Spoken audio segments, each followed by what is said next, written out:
2028ರ election ನಡೆಯೋದಕ್ಕೆ ಇನ್ನೂ 2 ವರ್ಷ ಬಾಕಿ ಇದೆ. ಈಗಾಗಲೇ ಎಲ್ಲ ರಾಜಕೀಯ ಪಕ್ಷಗಳು ಅಖಾಡಕ್ಕಿಳಿದು ಕೆಲಸ ಮಾಡ್ತಾ ಇದೆ. ಕರ್ನಾಟಕ ರಾಜಕೀಯದ ಚದುರಂಗದಾಟದಲ್ಲಿ ಈಗ ಹೊಸ ಸಂಚಲನ ಶುರುವಾಗಿದೆ. ಇನ್ನು 2023ರ ಎಲೆಕ್ಷನ್ ನಲ್ಲಿ ಅಬ್ಬರಿಸಿದ್ದ ಕಾಂಗ್ರೆಸ್ ನಲ್ಲಿ ಈಗ ಕುರ್ಚಿ ಕಿರಿಕು ಜೋರಾಗಿದೆ. ಅಂದು ಒಕ್ಕಲಿಗ ಮತಗಳನ್ನೇ ಅಸ್ತ್ರವಾಗಿಟ್ಟುಕೊಂಡು ಜೆಡಿಎಸ್ ಕೋಟೆಯನ್ನ ಭೇದಿಸಿದ್ದ ಡಿಕೆ ಶಿವಕುಮಾರ್ ಅವರಿಗೆ ಇವತ್ತು ಸ್ವಪಕ್ಷದಲ್ಲೇ ನೆಮ್ಮದಿ ಇಲ್ಲದಂತಾಗಿದೆ. ಇನ್ನೊಂದು ಕಡೆ ಸಿಎಂ ಪಟ್ಟಕ್ಕಾಗಿ ಡಿಕೆಶಿ ಪಡಿಪಾಟಲು ಪಡ್ತಾ ಇದ್ರೆ, ಇನ್ನೊಂದು ಕಡೆ ಕೇಂದ್ರ ಸಚಿವರಾಗಿ ಹೋದ ಎಚ್.ಡಿ. ಕುಮಾರಸ್ವಾಮಿ ಮತ್ತೆ ರಾಜ್ಯ ರಾಜಕಾರಣಕ್ಕೆ ಮರಳೋದಕ್ಕೆ ಸಜ್ಜಾಗ್ತಾ ಇದ್ದಾರೆ. ಇದೆಲ್ಲದರ ನಟ್ಟ ನಡುವೆ ಕೇಳಿ ಬರ್ತಾ ಇರೋದು ಅತಿ ದೊಡ್ಡ ಪ್ರಶ್ನೆ ಅಂದ್ರೆ, ರಾಜಕೀಯದಲ್ಲಿ ಯಾರು ಶಾಶ್ವತ ಶತ್ರುಗಳಲ್ಲ ಎಂಬಂತೆ ಸಿದ್ದರಾಮಯ್ಯ ಮತ್ತು ಕುಮಾರಸ್ವಾಮಿ ಮತ್ತೆ ಒಂದಾಗ್ತಾರ? ಈ ರೋಚಕ ರಾಜಕೀಯ ಗೇಮ್ ಪ್ಲಾನ್ ಬಗ್ಗೆ ಇವತ್ತಿನ ಎಕ್ಸ್ಪ್ಲೇನರ್ ನಲ್ಲಿ ಪೂರ್ಣವಾಗಿ ವಿಶ್ಲೇಷಣೆ ಮಾಡೋ ಪ್ರಯತ್ನ ಪಡ್ತೀನಿ. ಇವತ್ತಿನ ಈ ಸ್ಪೆಷಲ್ ಎಕ್ಸ್ಪ್ಲೇನರ್ ವಿಡಿಯೋದಲ್ಲಿ ಡಿಕೆಶಿ ಎಂಬ ಗೇಮ್ ಚೇಂಜರ್ ಮತ್ತು ಒಕ್ಕಲಿಗ ಅಲೆ 2023ರ ಎಲೆಕ್ಷನ್ ಇತಿಹಾಸವನ್ನ ಒಮ್ಮೆ ಮೆಲುಕು ಹಾಕೋಣ. ಅವತ್ತು ಹಳೆ ಮೈಸೂರು ಭಾಗದಲ್ಲಿ ಸಿದ್ದರಾಮಯ್ಯ ಅವರ ಅಹಿಂದ ಮತಗಳ ಜೊತೆಗೆ ಡಿಕೆಶಿ ಅವರ ಒಕ್ಕಲಿಗ ಕಾರ್ಡ್ ಕೂಡ ಅದ್ಭುತವಾಗಿ ವರ್ಕೌಟ್ ಆಗಿದೆ. ಕಾರಣ, ಅವತ್ತಿನ ಕಾಂಗ್ರೆಸ್ ಹೇಳ್ಕೊಂಡು ತಿರುಗಾಡಿದ್ದು ಡಿಕೆಶಿ ಎಂಬ ಒಕ್ಕಲಿಗ ನಾಯಕನನ್ನು ಸಿಎಂ ಮಾಡ್ತೀವಿ ಅನ್ನುವಂಥ ವಾಗ್ದಾನ. ಆ ಕಾರಣಕ್ಕಾಗಿ ಡಿಕೆಶಿ ಪರ ಇದ್ದ ಒಕ್ಕಲಿಗ ಸಮುದಾಯ ಡಿಕೆಶಿ ಪರ ವಾಲೋದಕ್ಕೆ ಶುರು ಮಾಡ್ತು. ಇನ್ನು ಡಿಕೆಶಿಯ ಭಾವುಕ ಮನವಿ, ಅವರು ಜನರ ಜೊತೆ ಭಾವನಾತ್ಮಕವಾಗಿ ಮನವಿ ಮಾಡ್ಕೊಂಡ್ರು, ನನಗೂ ಒಂದು ಅವಕಾಶ ಕೊಡಿ, ನಾನು ಈ ಮಣ್ಣಿನ ಮಗನೇ ಅಲ್ವೇ, ನಾನು ಕೂಡ ಒಕ್ಕಲಿಗ ಸಮುದಾಯದ ಒಬ್ಬ ಮಗ ಅಲ್ವಾ, ನಾನು ಸಿಎಂ ಆಗ್ತೀನಿ ಎಂದು ಡಿಕೆಶಿ ಒಕ್ಕಲಿಗರ ಮುಂದೆ ಕಣ್ಣೀರಿಟ್ಕೊಂಡು ಕೈ ಮುಗಿದು ಅಂಗಲಾಚಿದ್ರು. ಇದರ ಪರಿಣಾಮ ಆಗಿ ಹಳೆ ಮೈಸೂರು ಭಾಗದಲ್ಲಿ ಕಾಂಗ್ರೆಸ್ಸಿನ ಒಕ್ಕಲಿಗ ಮತ ಪ್ರಮಾಣ ಬರೋಬ್ಬರಿ 5ರಿಂದ 6ರಷ್ಟು ಹೆಚ್ಚಾಗೋದಕ್ಕೆ ಕಾರಣ ಆಯಿತು.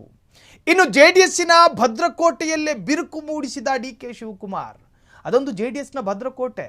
ಸಾಂಪ್ರದಾಯಿಕವಾಗಿ ಯಾರೇ ನಿಂತರು, ಯಾರ ವಿರುದ್ಧವೇ ನಿಂತರು ಕುಮಾರಸ್ವಾಮಿಗೆ ಮಾತ್ರ ವೋಟ್ ಹಾಕೋದು ಅಂತ ಅನ್ಕೊಂಡಿದ್ದ ಒಕ್ಕಲಿಗ ಸಮುದಾಯ ಡಿಕೆಶಿನೂ ನಮ್ಮ ಸಮುದಾಯದ ಹುಡುಗನೆ ಅಂತೇಳಿ ಡಿಕೆಶಿ ಹಿಂದೆ ಬಿದ್ದರು. ಅದರ ಪರಿಣಾಮವಾಗಿ ಕಾಂಗ್ರೆಸ್ಸಿಗೆ 135 ಸ್ಥಾನ ಗೆಲ್ಲೋದಕ್ಕೆ ಕಾರಣ ಆಯಿತು. ಆದರೆ ಅಧಿಕಾರ ಬಂದ ಮೇಲೆ ಕಥೆಯೇ ಬದಲಾಯಿತು, ಸಿನಾರಿಯೋನೇ ಬದಲಾಯಿತು. ತ್ಯಾಗ ಮಾಡಿದ ನಾಯಕನಿಗೆ ಹೈಕಮಾಂಡ್ ಸದ್ಯಕ್ಕೆ ಉಪ ಪಟ್ಟವನ್ನಷ್ಟೇ ಕೊಟ್ಟಿದೆ. ಅಂದರೆ ಡಿ.ಸಿ.ಎಂ ಪಟ್ಟಕ್ಕೆ ಮಾತ್ರ ಸಮಾಧಾನ ಆಗಿರಿ ಅಂತೇಳಿ ಡಿ.ಸಿ.ಎಂ ಡಿ.ಕೆ ಶಿವಕುಮಾರ್ ಅವರನ್ನು ಉಪಮುಖ್ಯಮಂತ್ರಿ ಮಾಡಿ ಕೂರಿಸಿದೆ. ಸಿಎಂ ಆಗ್ತೀನಿ ಎಂದು ಜನರಿಗೆ ಕೊಟ್ಟ ಮಾತು ಈಡೇರದೇ ಇರುವುದು ಡಿಕೆಶಿ ಪಾಲಿಗೆ ದೊಡ್ಡ ಸಂಕಟವಾಗಿ ಪರಿಣಮಿಸಿದೆ. ಇನ್ನು ಮುಂಬರುವ 2028ರ ಎಲೆಕ್ಷನ್ ಟೈಮಲ್ಲಿ ಡಿಕೆ ಶಿವಕುಮಾರ್ ಮತ್ತೆ ಅದೇ ಹಳೆ ಮೈಸೂರು ಭಾಗಕ್ಕೆ ಹೋಗಿ ಈ ಬಾರಿ ಆದರೂ ನನ್ನನ್ನು ಸಿಎಂ ಮಾಡ್ತಾರೆ, ವೋಟ್ ಕೊಡಿ ಅಂದರೆ ಜನ ಕೊಡ್ತಾರಾ? ಕಳೆದ ಬಾರಿ ನೀವು ಕೊಟ್ಟಿದ್ದ ವಾಗ್ದಾನವನ್ನು ಈಡೇರಿಸೋದಕ್ಕೆ ನಿಮ್ಮಿಂದ ಸಾಧ್ಯ ಆಗಲಿಲ್ಲ, ಈ ವರ್ಷ ನೀವು ಈಡೇರಿಸ್ತೀರಾ ಅಂತೇಳಿ ಜನ ಗೊಂದಲಕ್ಕೊಳಗಾಗ್ತಾರೆ. ಇನ್ನು ಕಳೆದ ಚುನಾವಣೆಯಲ್ಲಿ ಜೆಡಿಎಸ್ ಸೋತಿದ್ದು ಕೇವಲ ಸ್ಥಾನಗಳನ್ನೆಲ್ಲ ಬದಲಾಗಿ ತನ್ನ ಸಾಂಪ್ರದಾಯಿಕ ಮತ ಬ್ಯಾಂಕನ್ನು. ಪಂಚರತ್ನ ರಥಯಾತ್ರೆಯ ಮೂಲಕ ಕುಮಾರಸ್ವಾಮಿ ರಾಜ್ಯದಾದ್ಯಂತ ಓಡಾಡಿದ್ರು. ಡಿಕೆಶಿ ಅವರ ಒಕ್ಕಲಿಗ ಸಿಎಂ ಅಲೆಯ ಮುಂದೆ ಅವತ್ತು ಮಂಕಾದ್ರು.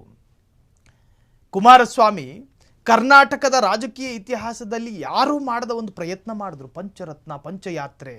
ಆ ಯಾತ್ರೆಯ ಉದ್ದಕ್ಕೂ ಒಕ್ಕಲಿಗ ಮತ್ತು ರಾಜ್ಯದ ಬೇರೆ ಬೇರೆ ಸಮುದಾಯಗಳು ಅರ್ಧ ರಾತ್ರಿಯವರೆಗೂ ಕಾದು ಕೂತು ಕುಮಾರಸ್ವಾಮಿಯ ದರ್ಶನ ಪಡೆದು ಹೋದರು.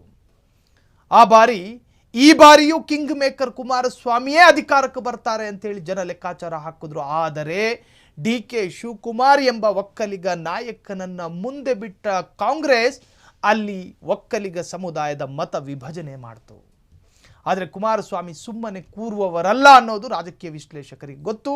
ಬಿಜೆಪಿಯ ಜೊತೆ ಮೈತ್ರಿ, ಲೋಕಸಭೆ ಚುನಾವಣೆಯಲ್ಲಿ ಬಿಜೆಪಿಯೊಂದಿಗೆ ಕೈ ಜೋಡಿಸಿ ಕೇಂದ್ರ ಸಚಿವರಾದರು. ರಾಜ್ಯವನ್ನು ಕಳೆದುಕೊಂಡ ಕುಮಾರಸ್ವಾಮಿ ಹತಾಶರಾಗಿ ಎಲ್ಲೋ ಹೋಗಿ ಕೂತ್ಕೊಳ್ಳಲಿಲ್ಲ ತೋಟದ ಮನೆಯಲ್ಲಿ, ಬದಲಾಗಿ ಅವರು ಲೋಕಸಭಾ ಚುನಾವಣೆಯಲ್ಲಿ ಸ್ಪರ್ಧೆ ಮಾಡಿದ್ರು. ಈಗ ಮೋದಿ ಕ್ಯಾಬಿನೆಟ್ನಲ್ಲಿ ಸೆಂಟ್ರಲ್ ಮಿನಿಸ್ಟರ್ ಆಗಿದ್ದಾರೆ. ರಿಟರ್ನ್ ಟು ಕರ್ನಾಟಕ, ಈಗ ಮತ್ತೆ ರಾಜ್ಯ ರಾಜಕಾರಣಕ್ಕೆ ಬರ್ತಾರಾ? ಬರೋದು ಅಪರಾಧ ಏನೂ ಅಲ್ವಲ್ಲ, ಬರ್ಬೋದು. ಈಗ ದೆಹಲಿಗಿಂತ ಹೆಚ್ಚಾಗಿ ಬೆಂಗಳೂರಿನ ಮೇಲೆ ಕಣ್ಣಿಟ್ಟು ಕೂತಿದ್ದಾರೆ ಎಚ್.ಡಿ. ಕುಮಾರಸ್ವಾಮಿ.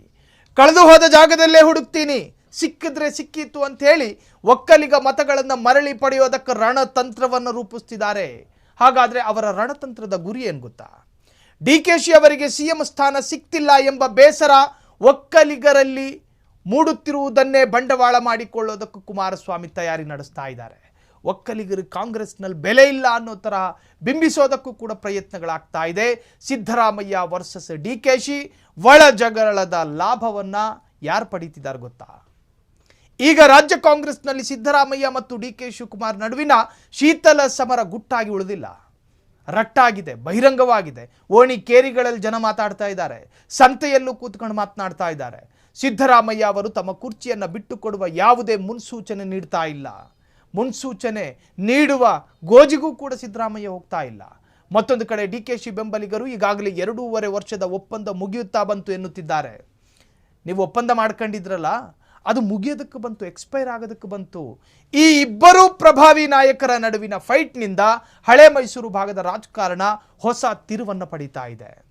ಡಿಕೆಶಿಗೆ ಅಧಿಕಾರ ಸಿಗದೆ ಹೋದರೆ ಒಕ್ಕಲಿಗ ಮತಗಳು ಮತ್ತೆ ಕುಮಾರಸ್ವಾಮಿಯ ಕಡೆಗೆ ವಾಲುವುದು ಖಚಿತ ಅನ್ನೋ ತರಹದ ಆತಂಕ ಕಾಂಗ್ರೆಸ್ ಹೈಕಮಾಂಡ್ಗೂ ಕೂಡ ಇದೆ. ಇನ್ನು ನಾವು ಕ್ಲೈಮ್ಯಾಕ್ಸ್ ಹಂತಕ್ಕೆ ಬಂದ್ವಿ. ಸಿದ್ದು ಮತ್ತು HDK ಮತ್ತೆ ಒಂದಾಗ್ತಾರಾ? ಇದು ಈ ಇಡೀ ಸ್ಟೋರಿಯ ಅತ್ಯಂತ ರೋಚಕ ಟ್ವಿಸ್ಟ್, ಮರ್ಮ ಭಾಗ. ಇದು ರಾಜಕೀಯದಲ್ಲಿ ಅಸಾಧ್ಯ ಎಂಬುದು ಯಾವುದೂ ಕೂಡ ಇಲ್ಲ. ಯಾಕಿವರು ಒಂದಾಗಬಹುದು? ಯಾಕಿವರು ಒಂದಾಗಬೇಕು? ಅಲ್ಲೇನಾದರೂ ಲಾಭ ಇದೆಯಾ? ಡಿಕೆಶಿ ಬಲ ಕುಗ್ಗಿಸೋದಕ್ಕೆ, ಸಿದ್ದರಾಮಯ್ಯ ಅವರಿಗೆ ತಮ್ಮ ಅಧಿಕಾರ ಉಳಿಸಿಕೊಳ್ಳೋದಕ್ಕೆ JDSನ ಪರೋಕ್ಷ ಬೆಂಬಲ ಬೇಕಾಗಬಹುದು. ಕಾಂಗ್ರೆಸ್ ಮಣಿಸೋದಕ್ಕೆ ಕುಮಾರಸ್ವಾಮಿ ಅವರಿಗೆ ಕಾಂಗ್ರೆಸ್ನಲ್ಲಿ ಡಿಕೆಶಿ ಅವರನ್ನ ದುರ್ಬಲಗೊಳಿಸಿದ್ರೆ ತಮ್ಮ ಒಕ್ಕಲಿಗ ನಾಯಕತ್ವ ಭದ್ರವಾಗುತ್ತದೆ ಎಂಬ ಆಲೋಚನೆ ಇರಬಹುದು. ಅನೈತಿಕ ಮೈತ್ರಿಯ ಹಳೆ ನೆನಪು 2018ರಲ್ಲಿ ಇದೇ ಸಿದ್ದರಾಮಯ್ಯ ಮತ್ತು ಕುಮಾರಸ್ವಾಮಿ ಸೇರಿ ಸರ್ಕಾರ ಮಾಡಿದ್ರಲ್ಲ. ಈಗ ಪರಿಸ್ಥಿತಿ ಬದಲಾಗಿದೆ. ಆದರೆ ವೈರಿಗಳ ವೈರಿ ಮಿತ್ರ ಎಂಬ ಸೂತ್ರ ಇಲ್ಲಿ ಕೆಲಸ ಮಾಡಬಹುದು. ಆದರೆ ಕುಮಾರಸ್ವಾಮಿ ಈಗ NDA ಮೈತ್ರಿಯಲ್ಲಿದ್ದಾರೆ. ಒಂದು ವೇಳೆ ರಾಜ್ಯ ರಾಜಕಾರಣದಲ್ಲಿ ದೊಡ್ಡ ಬದಲಾವಣೆಯಾದರೆ ಈ ಹಳೆ ವೈರಿಗಳು ಮತ್ತೆ ಒಂದಾದರೂ ಅದರಲ್ಲಿ ಅಚ್ಚರಿ ಪಡಬೇಕಾಗೇನೂ ಇಲ್ಲ. ಹಾಗೇನಾದರೂ ಒಂದಾಗಿ ಅದನ್ನು ನೋಡಿ ನೀವು ಬಾರಿಗೆ ಹೋಗಬೇಕಾದ ಅವಶ್ಯಕತೆಯೂ ಇಲ್ಲ. ಒಟ್ಟಾರೆಯಾಗಿ DK ಶಿವಕುಮಾರ್ ಅವರು ತಂದುಕೊಟ್ಟ ಗೆಲುವು ಈಗ ಅವರನ್ನೇ ಇಕ್ಕಟ್ಟಿಗೆ ಸಿಕ್ಕಿ ಹಾಕಿಸಿದೆ. ಕುಮಾರಸ್ವಾಮಿ ಅವರ ಮರಳಿ ಬರುವಿಕೆ ಮತ್ತು ಸಿದ್ದರಾಮಯ್ಯ ಅವರ ಕುರ್ಚಿ ಉಳಿಸಿಕೊಳ್ಳುವ ಹಠ, ಇವೆಲ್ಲದರ ನಡುವೆ ಕರ್ನಾಟಕದ ರಾಜಕೀಯ ಯಾವ ದಿಕ್ಕಿಗೆ ಸಾಗಲಿದೆ, ಒಕ್ಕಲಿಗ ಮತ ಬ್ಯಾಂಕ್ ಯಾರ ಕೈ ಹಿಡಿಯಲಿದೆ ಅನ್ನೋದನ್ನ ಕಾದು ನೋಡಬೇಕಾಗಿದೆ. ಕ್ಷಣ ಕ್ಷಣದ ಸುದ್ದಿಗಳಿಗಾಗಿ ಫ್ರೀಡಂ ಟಿವಿ ಸಬ್ಸ್ಕ್ರೈಬ್ ಮಾಡಿ, ಲೈಕ್ ಮಾಡಿ ಹಾಗೂ ಫಾಲೋ ಮಾಡಿ. ಹೊಸ ಸುದ್ದಿಗಳ ನೋಟಿಫಿಕೇಶನ್ಗಾಗಿ ಬೆಲ್ ಐಕಾನ್ ಮೇಲೆ ಕ್ಲಿಕ್ ಮಾಡಿ.